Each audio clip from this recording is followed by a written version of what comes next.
And what we want to be able to do is to bring those issues and concerns out at the local level to our elected officials that represent us, but also to bring a national focus on the importance of the church and our advocacy for the people that God has called us to serve. This is a podcast called Walk, Talk, Listen. An attempt to connect people and make this world a bit better by sharing opinions and experiences based on the belief that everyone's perspective is true, albeit partial.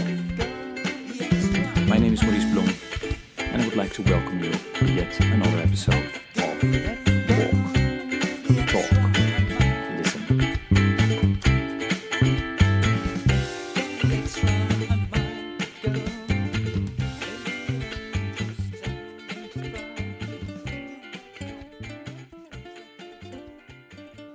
Good day, everybody. This is another episode of the podcast Walk, Talk, Listen. And always, I'm really delighted with today's guest, who's helping me out because I had 2 last cancellations. I'm so grateful to Sharmagne, who will introduce herself. Sharmagne, please go ahead. Well, good afternoon, good morning, good evening, whatever you're listening to this podcast. I am Sharmagne Taylor, CMP. I'm a certified meeting professional, and I serve as the coordinator of Ecumenical Advocacy Days, which is the way that I have had the opportunity to get to know Maurice much more in the last couple of years, but supporting them virtually since 2021. And I am delighted to be on this podcast and to share with you today. Yeah, and we will definitely talk about those EAD as people, for the in crowd. Those days are famous. But before we go there, Sharmagne, I always like to know, where did you grow up? Where were you born? What did you do?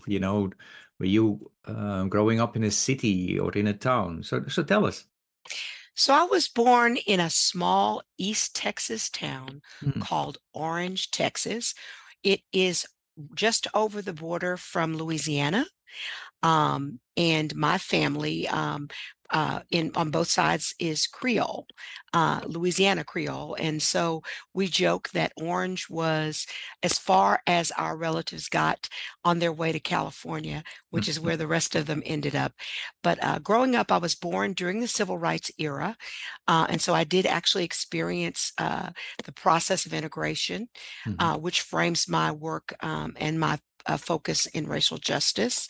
But I lived in Ohio, Arkansas, Tennessee, and Texas because my own mother was a hospital administrator and could not find employment with her advanced education in East Texas because of racism. And so Mm. she took a job with the Veterans Administration in Cincinnati, Ohio in 1971. And I went to there with her as her youngest child. I have an older sister, Okay. and experienced that. And from Ohio to Arkansas to Tennessee to Texas and back to Texas in 1983. Wow. So you already mentioned, so you have one sister. Mhm. Um, so quite early you were separated then, right? So you kind of had then the only child status, or Yes, not? because she Yeah. went to college. She's 7 years older Mm. than me, and so she went away to college, and it left me with my mom. And in those days, I got to travel with my mother, which is what inspired my career, Hmm. because I would stay at the hotel with the housekeepers at the time, who became the babysitters, and got a chance to experience what was going on in the back of the house. And so, in my early career, after I received my degree in hotel and restaurant management, I actually worked on the hotel side for the first 15 years of my career. Oh, wow. Okay, now I understand. Um, yeah. So I would like to. So yeah. But if you look back, at that period and already quickly exposed to the hotel business, what fascinated you most about that work and what was going on?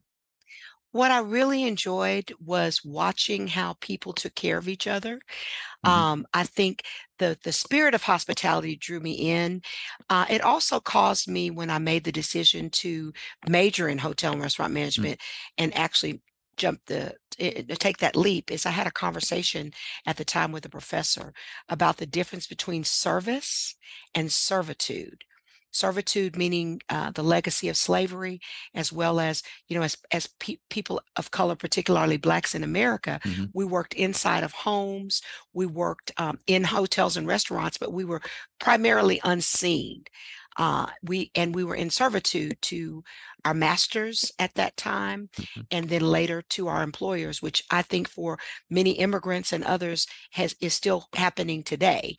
But I wanted to learn what the difference between servitude and service was. Service is when you do something voluntarily to make other people feel good, and I enjoyed that. I think it's akin to ministry as well. Hmm. And so once I felt comfortable that I was going to learn how to provide great service and not be in servitude, I made the leap of faith and started my studying hotel and restaurant management and graduating in that program. Wow. And thanks for explaining that. And that's, yeah, I've never heard somebody explain that so clearly. So thanks for that. Um, so when you decided to study in the direction of hotel, and did it provide you with what you were expecting? Well, it's funny, Maurice. Yeah. I was on the science track because my mother, of Hmm. course, was science, and my father was a chef. But they had divorced when I was young, so I Hmm. was mostly around my mother and her friends. Okay. And the push was for engineering and STEM careers. So I actually was enrolled in a chemical engineering program, but during that time, there were very few computers, and I was in the room with just a bunch of guys, and it wasn't very fun. It didn't fit my personality, and I read about careers in hospitality in Black Enterprise magazine. And it just so happened I'd come back to Texas after I couldn't figure out whether I was in the right place or not, and said and asked if I could take a couple of classes to see what it was all about. So I was really fortunate that I was able to secure mentors who helped me to get a better understanding of the business, and also to spend time with me along my journey to through my education, and even helped me to get a job when I graduated.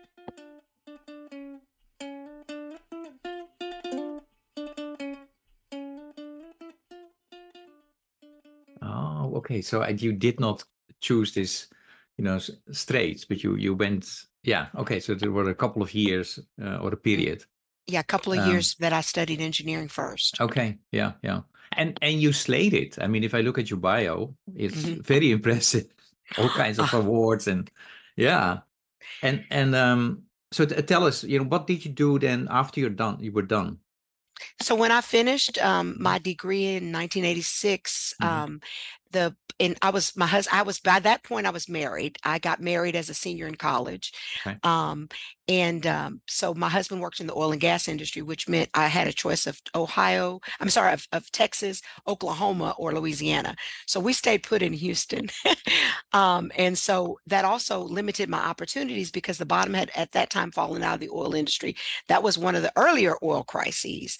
And so because he worked in oil and gas, I ended up having a difficult time finding a good job in hospitality. So I ended up working for an investment firm during the day. Because back then, as long as you had a degree, you could get a job. That's not the same so much anymore. And then I worked at night at the front desk of a La Quinta hotel, doing the night shift, so that I could keep my foot in the industry. And Yeah. so that's kind of how it started. And I took a break when I had my first child, and then Hmm. I went back to the industry, and that was my first real management position. Even though I had finished from college, Hmm. earlier, my first management position was not until after I'd had my first child. Okay. And how many children you have now? So we had two. A Okay. son and a daughter. Both of them are now adults. Hmm. Um, One is followed my original footsteps and is a mechanical engineer and works in aerospace. Wow. And the oldest, a daughter, is actually an ordained minister in the AME church. Mm, But she also has a business background, um, and earned her MBA before she got the call to ministry. So she works interesting. in the ministry as well as in in nonprofit leadership. Nice, nice. Um, yeah. And tell me. So I know you because before COVID. Well, you have your own company, right? So tell us a bit about that Yes. road. So in 1998, I established my own company.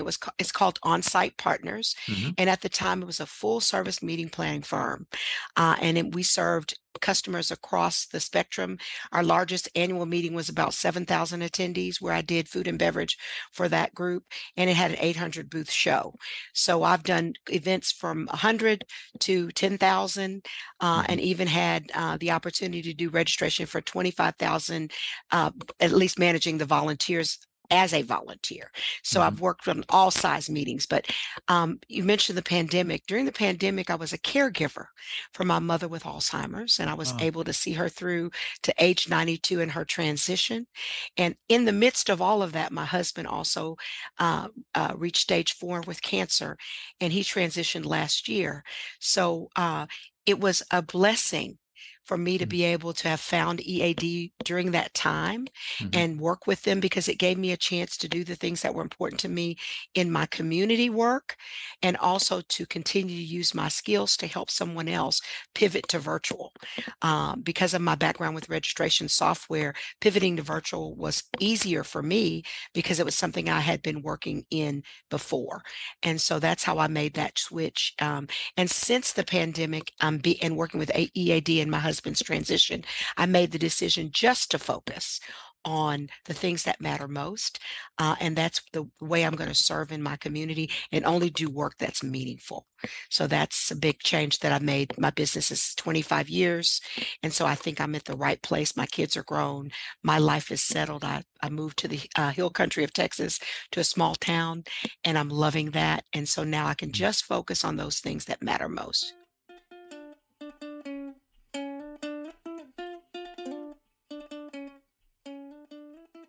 Charmaine, you went through a lot of hardship, very difficult period, and then I'm sure that goes up and down. I mean, not your, yeah, I've lost my mom during COVID, so you miss. There are days that are worse than others, and then of course, when you smile, you cry, and when you cry, you smile. Um, but yeah, you have you are doing amazing work for these Ecumenical Advocacy Days. Um, can you maybe tell a bit what this is about? You know, for the Absolutely. listeners.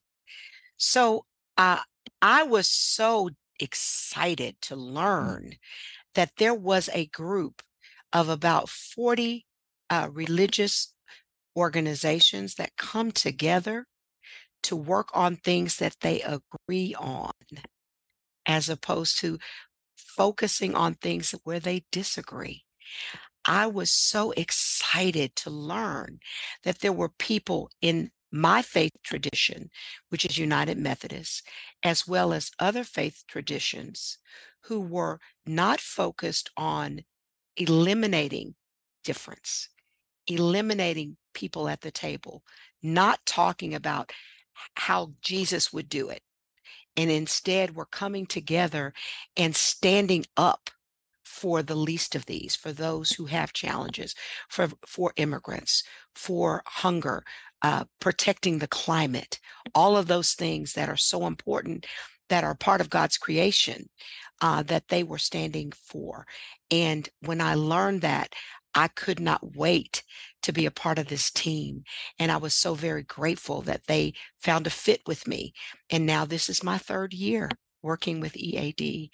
mm, They have Ecumenical Advocacy Days that have existed since 2021, which included a lobby day on Capitol Hill, and upwards of 700 to 900 attendees each year that would gather together in Washington, D.C. We were in the virtual space for the last few years with 500 to 700 attendees each year. And this coming this coming week, we will be in person again for the first time Mhm. for a smaller summit of some of the leaders to talk about how we go forward 2025 and beyond.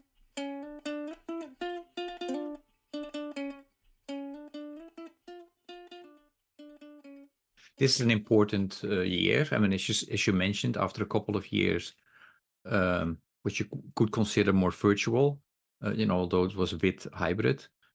This year, a smaller event, smaller in the sense of less people, but focusing on what do we need to start doing, in the future, and how do we maybe re-envision some of the things, because the world is changing rapidly. We have learned a lot from COVID as well, right? In good and bad ways. Um, so if I ask you, what do you hope this year will happen, in 2024? Well, 2024 is a domestic, meaning United States election year for president. Mhm. A lot of focus is on who is seated in that chair.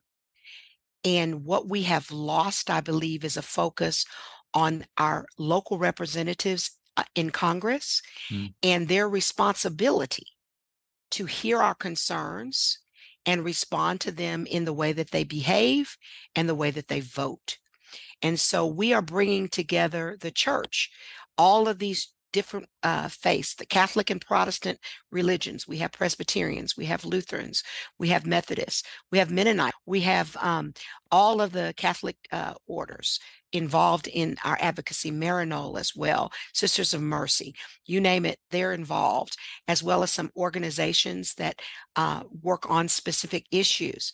And what we want to be able to do is to bring those issues and concerns out at the local level to our elected officials that represent us, but also to bring a national focus on the importance of the church and our advocacy for the people that God has called us to serve.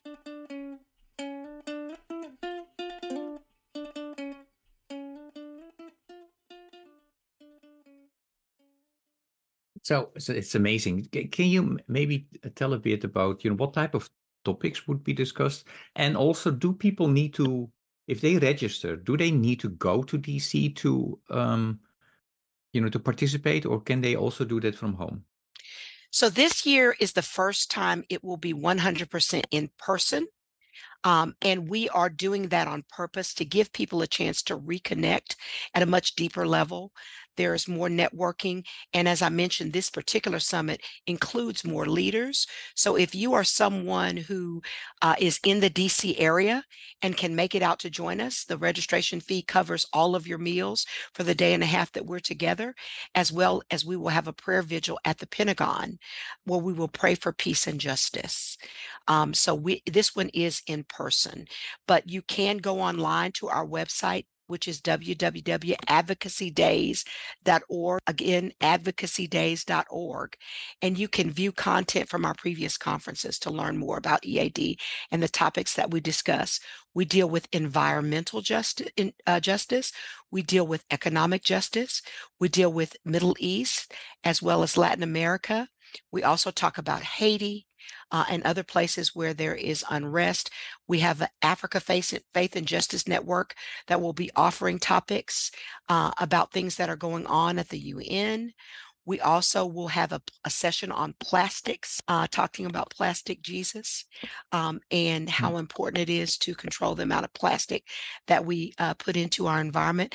And we're going to kick off our workshops with Voting Matters. Your voice counts, and making sure everyone understands what that's all about.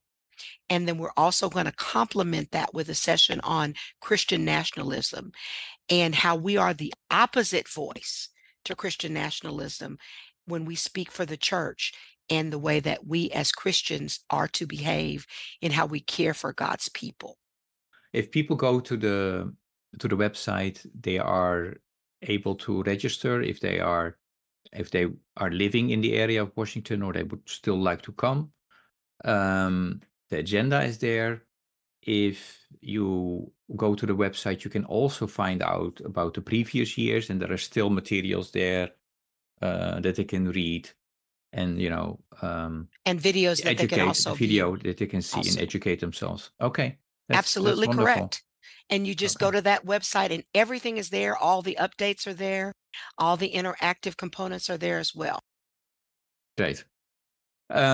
So, and we make sure that we also list this in the podcast notes as well. Yes, Charmaine, the reason for this podcast is the fact that, yeah, it goes back to COVID again. During COVID, I was not able to. I was able still to do my 100-mile walk, but not with guests. I invite people then to walk with me at least for a couple of miles. That was not possible, so that's why I came up with a virtual walk. And now we are more than 200 episodes later. But what I ask people always during the virtual walk as well as the normal walk, why would you walk 100 mile in a week? For which cause would you walk? I walk to end hunger, end poverty and injustice. Um, yeah, if you would be asked, okay, Charmaine, walk 100 miles, which cause would you do it? For me, it would be equity. Uh, in a part of my work with meetings and conventions, I did quite a bit of work to help with economic justice in providing opportunities for minority and women-owned businesses to help them to connect to large contracts, both at the government and private sector. And I still, in some of my time, still work with organizations like the U.S. Hispanic Chamber of Commerce and National Minority Supplier Development Council in that work, which we call business matchmaking, where we actually profile every business that is certified and help them to connect with those who can buy from them, because that fuels the engine of community. It also provides jobs to communities that are underserved, and it gives a hand up to those who are capable and have the capacity to do the work, but just haven't been given the opportunity. And I believe that all of this anti-DEI, language like critical race theory, these buzzwords that have come about in recent years, and the fear that goes along with talking about them, even eliminating history to some extent, is causing this to now be under fire, and the progress that we made towards equity to be eliminated. And we need to stand for it. And so if I had to walk 100 miles, my old shoes and at my age, it would be for equity, because too many people in my family fought and died. Too many people sacrificed and went through so much so that the next generation would not have to suffer in the way that they did. That I feel a responsibility to carry on that work and make sure that I continue to open doors of opportunity for the next generation of those who have not been given full opportunities. Hmm. No, thanks for sharing that. Talking about the next generation, um, it's for some reason, when I walk with others, we talk about, why are you doing this? What drives you in life? And then very quickly, we start talking about religion and spirituality, and it seems to be very important for you as well. I mean, you don't not are the coordinator for nothing, right? Of this Ecumenical Advocacy Days, and you refer a lot to God as well in when you talk. Um, However, when I talk with my guests, then and we talk about the present generation, the next generation, youth. Some say, oh, but the youth is different. They are not religious anymore. Others are saying, they might not go to church, but they're still religious. Others say, well, I don't think they are religious, but they are still spiritual. And then it depends, of course, also with whom you talk, from where they are, from the US, Europe, Africa. My question to you is, what do you see happening among youth and religion and spirituality in your community? So I have a very unique perspective because Mm-hmm. when I sent my daughter to Washington, D.C., she went there to take a job in political journalism. And it was around 2016. And the journalist became the enemy at that point, and she ended up working somewhere else. But her foundation there was the church. And she joined a church and became active in their AV ministry. And when I got the call, almost 8 years later, that she had received the call to ministry, I was shocked. I knew that she wanted to serve. I knew she would serve. She'd grown up serving, and she'd seen her father and I serve as campus ministry leaders. My husband was also a scoutmaster, and then I taught children's church, and she worked in the children's church. I knew she would always serve, but ordained ministry is a whole nother game. Yeah. Um, and so I have that unique perspective because she is a millennial who is now an ordained minister. But what I am finding among young people is, as you say, they have a spiritual connection. They believe in God, and they believe in their foundation, but they're disenchanted by the church not taking a stand for the things that they think it ought to take a stand for. They're concerned about the issues that we're concerned about, but they don't see those issues associated with the church that they hear about in the news. So that is why this ecumenical advocacy is so important, because we have to counter that vision of the church that is exclusive, that is unwavering, and not open, and not filled with the kind of love that God has called us to have for our brothers and sisters all over the world. They want God without border, and that's the God that we know that we don't hear about. So, do you think then, going back again to the Ecumenical Advocacy Days, that the voice of this younger generation is properly represented, and if not, what needs to be done in the future to ensure that they will have more voice? Well, you're certainly onto something there, Maurice, and I'm so excited to see that we have more young people attending EAD this year, Hmm. and we had so many more join us virtually, because it was accessible for them to Hmm. join us. And I'm sure going forward, when we go back to bigger meetings, that it'll definitely have a hybrid component so that it's accessible to more people, because those who started EAD are Hmm. aging, and they recognize that they're not going to be making that trek on a regular basis. But I think the more we can collaborate with younger voices. We've engaged seminary students and seminaries who actually at our past EADs have had tables to recruit, but also to work together with other organizations that are not religious on the issues that are Mm. important. When we have done Swords to Plowshares, where we work with people who were turning uh, guns into garden tools, we engage with a different demographic. When we work with the Black Food Security Network, when we talk about hunger and poverty, we engage with a completely different demographic. And they want to see God at work. And that's what draws them into the work, and eventually into the spirit, but most importantly into the work. And we've got to be doing more work as the church and not just worship. Worship is important, it's critical, because it strengthens us as individuals. But then after we do the worship, we've got to do the work. Faith without works is dead.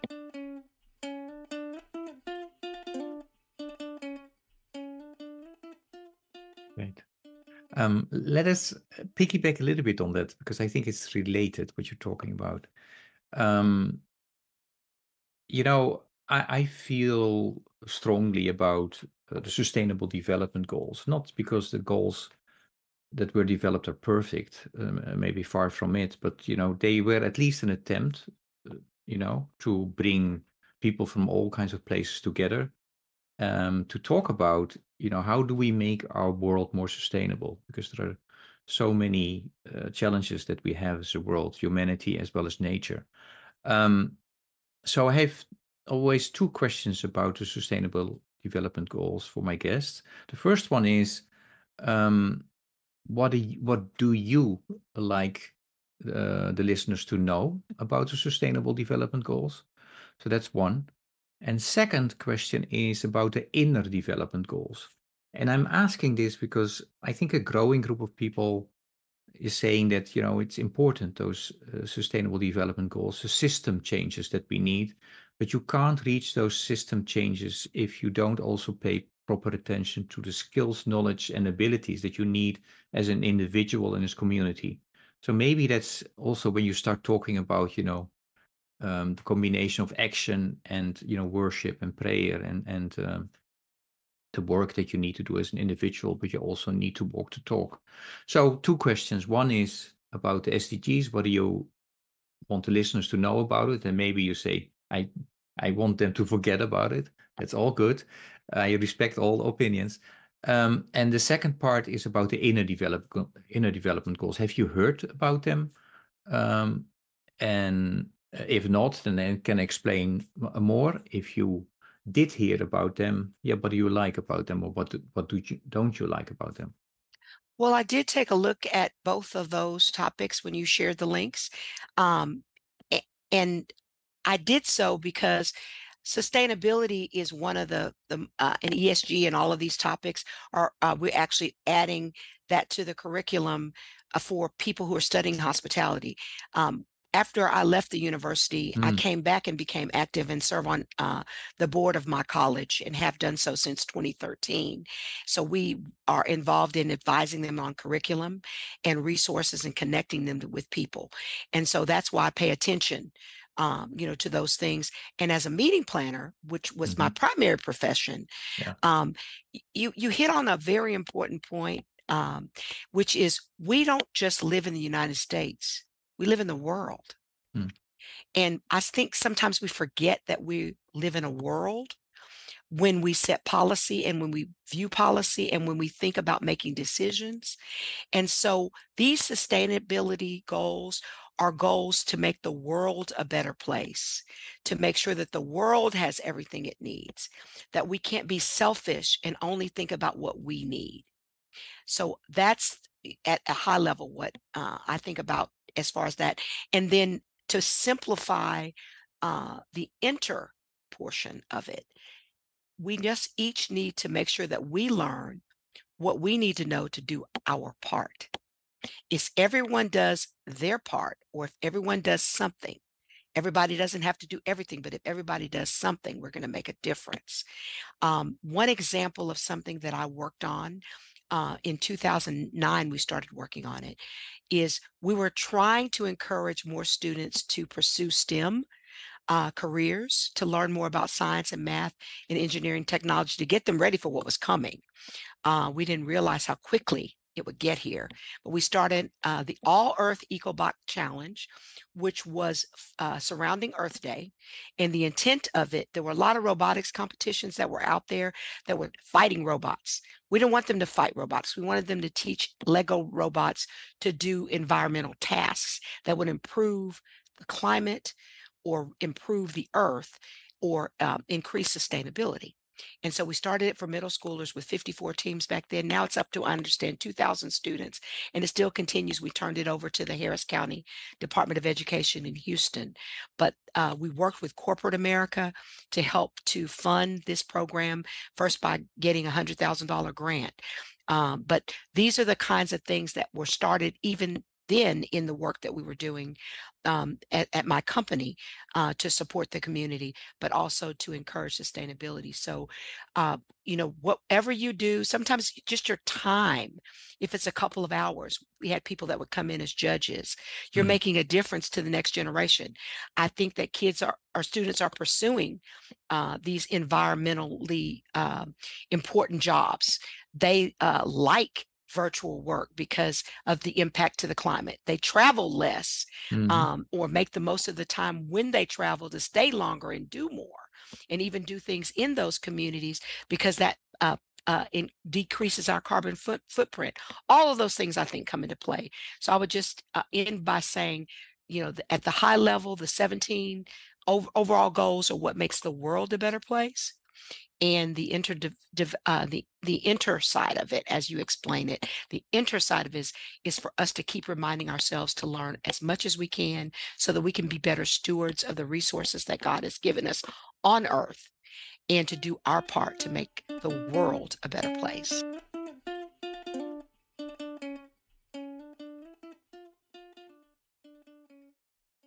When I heard for the first time about the inner development goals, and it's being, thinking, relating, collaborating, and acting, and especially being, I thought, oh, especially the faith-based communities, they should be understanding, why this is important, right?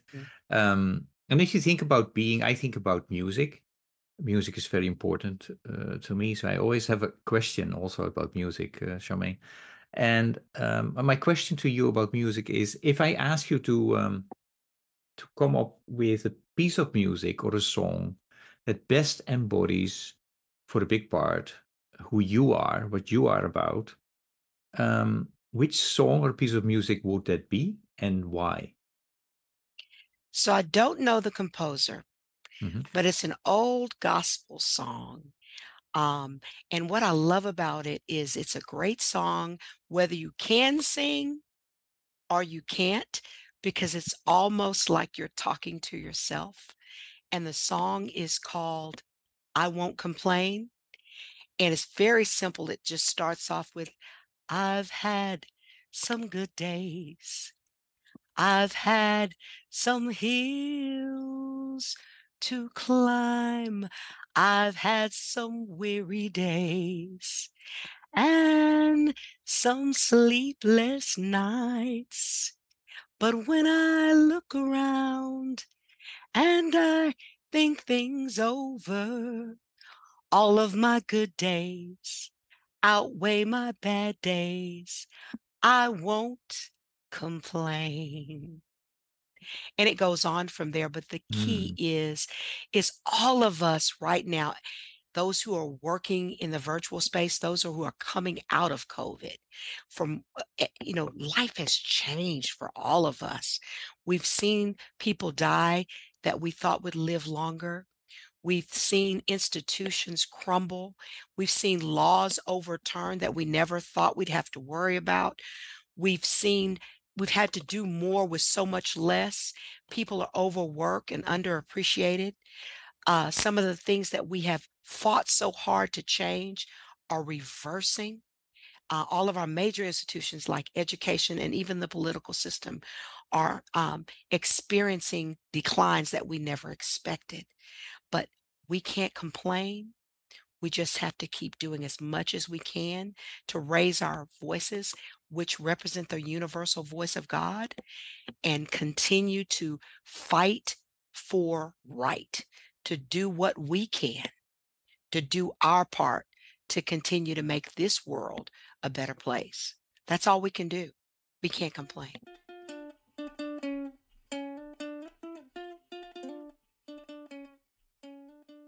Wow. Well, I will. I think that your little song is going viral after I share that. Thank you for doing that. Um, and and um, yeah, it's also the reason why people should, if you live in the Washington DMV area, sign up and participate on May 17, and 18, right? And part of 19 as well. Um,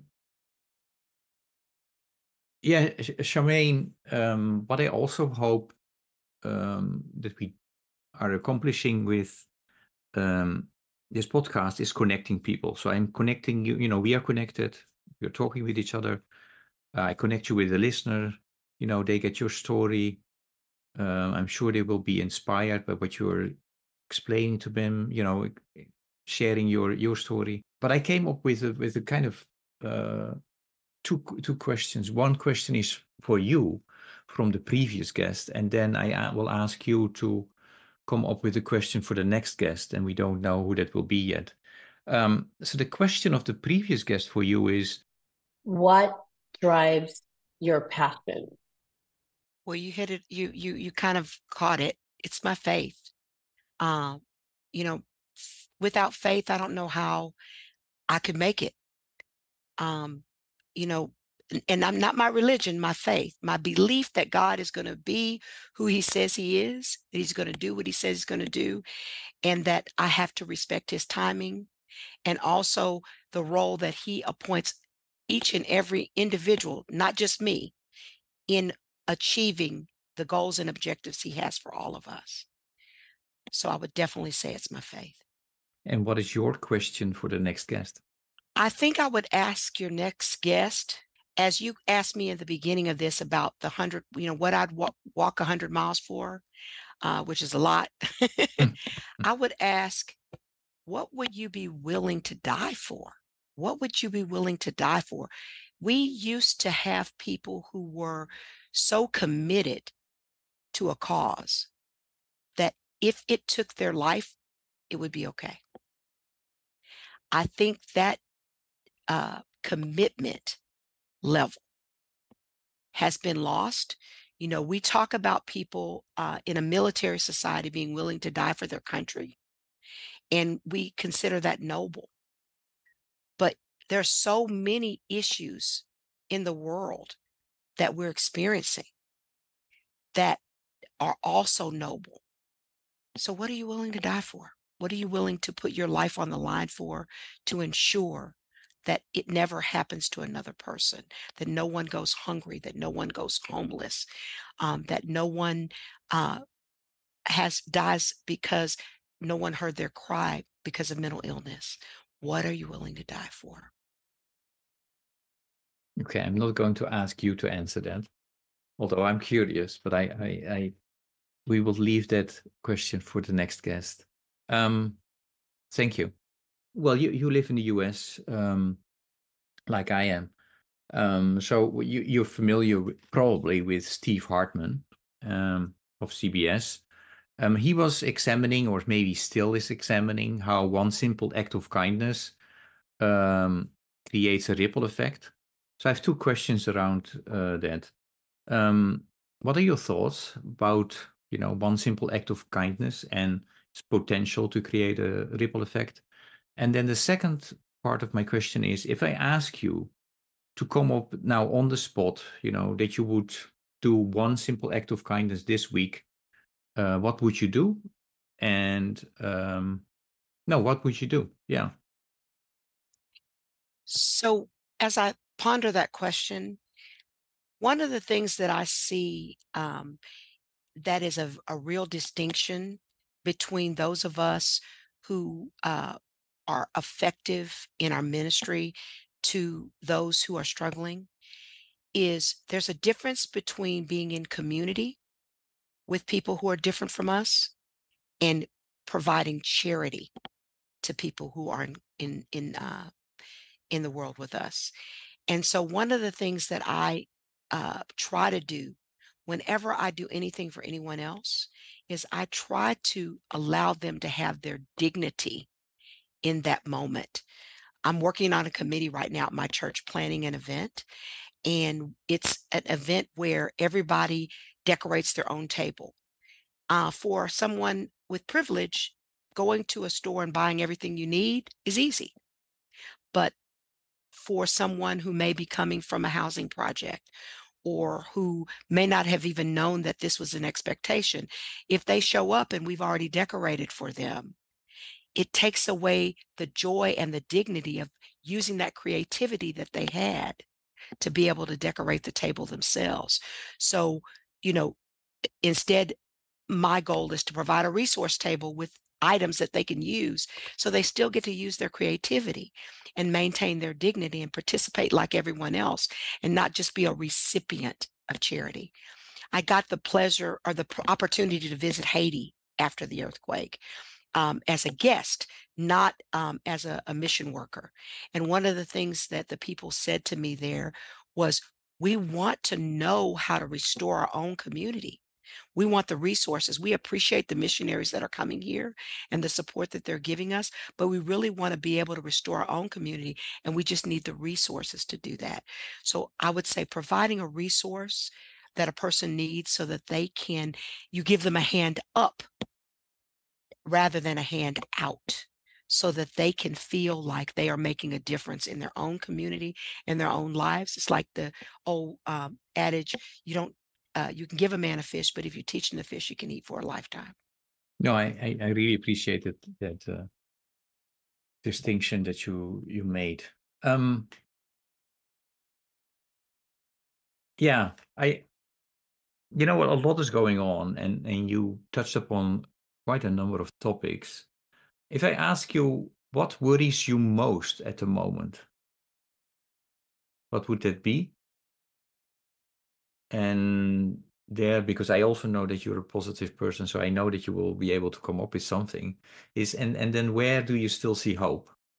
So, what worries me most is apathy, Hmm.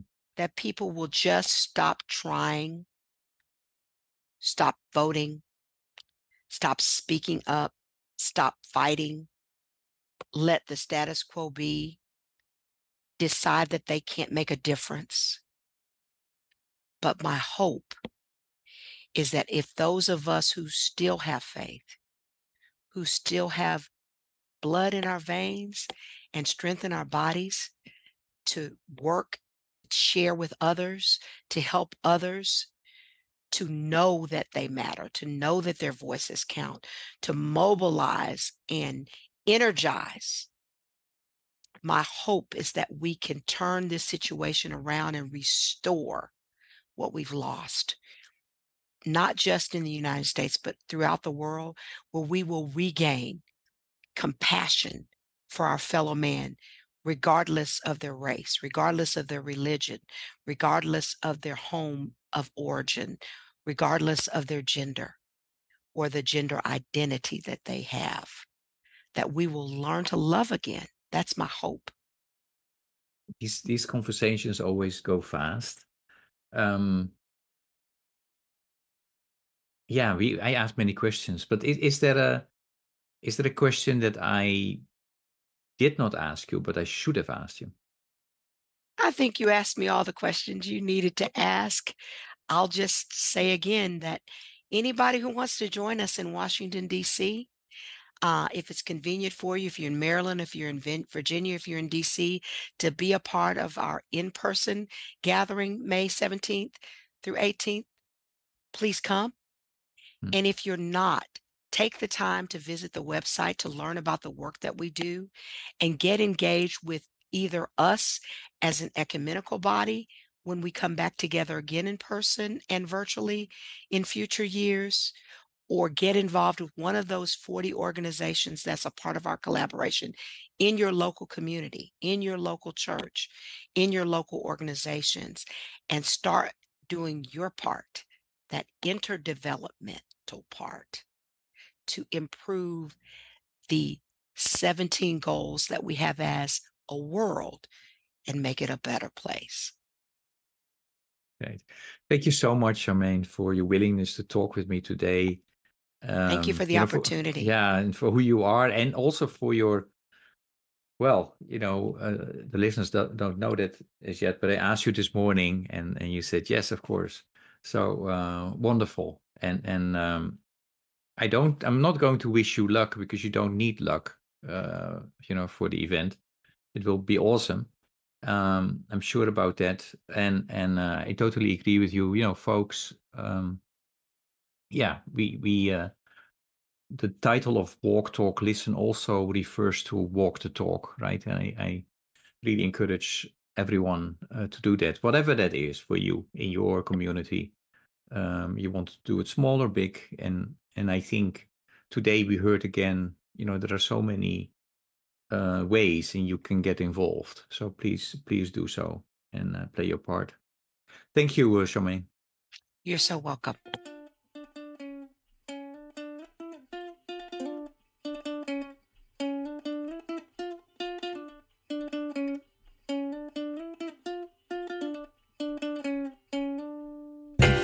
Let's run a mile.